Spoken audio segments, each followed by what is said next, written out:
हाँ भाई, पैसे तो पूरे हैं। मैंने तो दस्तखत कर दिए हैं। अब तुम भी इन कागजातों पर अपने दस्तखत कर दो।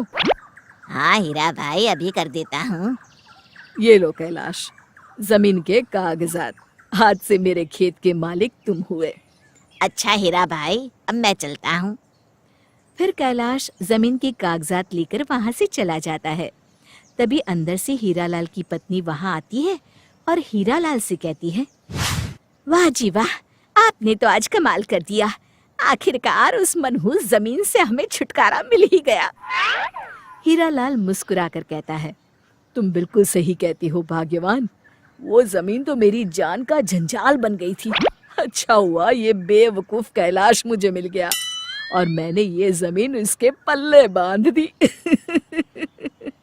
रात को खाना खाते समय कैलाश की पत्नी उससे पूछती है, क्यों जी, तुमने जो खेत खरीदे हैं वो कैसे हैं?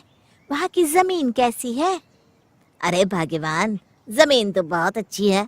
मैं पूरे दावे से कहता हूँ, अगर उस पर सही तरीके से खेती की जाए तो वो सोना उगलेगी, सोना। भगवान करे आपकी बात सच निकले और हमारे बुरे दिन जल्द ही खत्म हो जाए। फिर अगले दिन कैलाश खेतों पर पहुंचता है।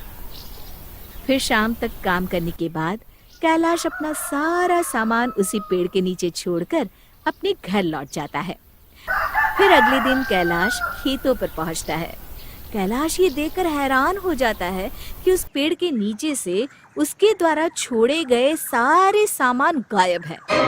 अरे भगवान, ये क्या हो गया? मेरा सारा सामान कहाँ गायब हो गया? मेरा तो बड़ा नुकसान हो गया। रात को जरूर कोई चोर यहाँ आकर सारा सामान उठा ले गया होगा। मुझे शहर जाकर फिर से सारा सामान लाना होगा।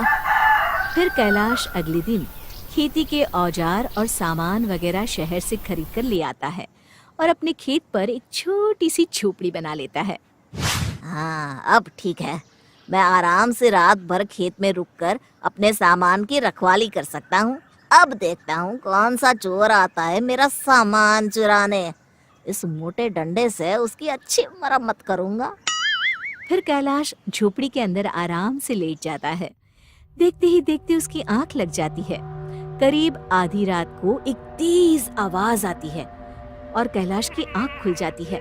कैलाश देखता है कि वो जमीन पर लेटा हुआ है और झोपड़ी आसमान में उड़ रही है और साथ में उसका सारा सामान भी झोपड़ी के साथ हवा में उड़ रहा है। अरे क्या हो रहा है? कहीं मैं कोई सपना तो नहीं देख रहा? तभी कैलाश को किसी औरत की डरावनी आवाज सुनाई देती है।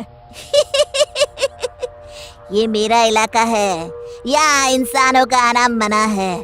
जल्दी से भाग जा यहाँ से, वरना झोपड़ी के साथ तू भी हवा में उड़ता हुआ दिखाई देगा।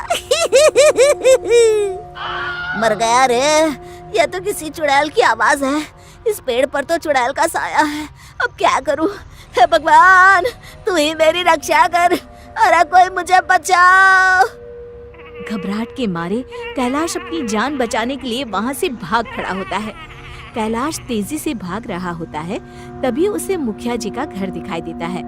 कैलाश मुखिया जी के दरवाजे पर जाकर जोर जोर से आवाज लगाता है, अरे मुखिया जी, जल्दी से दरवाजा खोलिए, मुझे अंदर आने दीजिए। मेरे पीछे चुड़ैल पड़ी है। अरे इतनी देर क्यों लगा रहे हो मुखिया जी? मुखिया जल्दी से दरवाजा खोल देते हैं और कैलाश को इस तरह घबराया हुआ देखकर उससे पूछते हैं, अरे कैलाश, तुम इतनी रात को यहाँ क्या कर रहे हो और तुम इतने घबराए हुए क्यों हो? आखिर बात क्या है? कैलाश के साथ जो जो घटना घटी पूरे विस्तार से सारी घटना मुखिया जी को बता देता है। कैलाश की बात सुनकर मुखिया जी क्रोधित होकर कैलाश से कहते हैं, अरे बेवकूफ, किसने तुझसे कहा था वो जमीन खरीदने के लिए? हीरालाल तो एक नंबर का चालाक आदमी है। उसने अपनी बातों में फंसाकर वो जमीन तुझे बेच दी। बहुत साल पहले हमारे बाप दादा उस जमीन पर मुर्दे जलाया करते थे। तभी से उस जमीन पर चुड़ैल का साया है, इसलिए उस जमीन के आसपास कोई जाता भी नहीं। कैलाश आशा भरी नजरों से मुखिया जी को देखते हुए कहता है, आप जो उचित समझते हैं वो करिए, बस मेरे खेतों को उस चुड़ैल से मुक्ति दिलवाइए। फिर अगले दिन मुखिया कुछ गांव वालों को लेकर उस खेत में पहुंचते हैं और वहां पूजा पाठ करके पेड़ के नीचे एक छोटा सा शिव जी का मंदिर स्थापित कर देते हैं। देख कैलाश, अब मंदिर स्थापित हो गया है। अब महादेव की कृपा से चुड़ैल तेरे खेत के आसपास भी नहीं भटकेगी। चलो अब हम सब यहाँ से चलते हैं। रात को चुड़ैल खेत के पास वापस आती है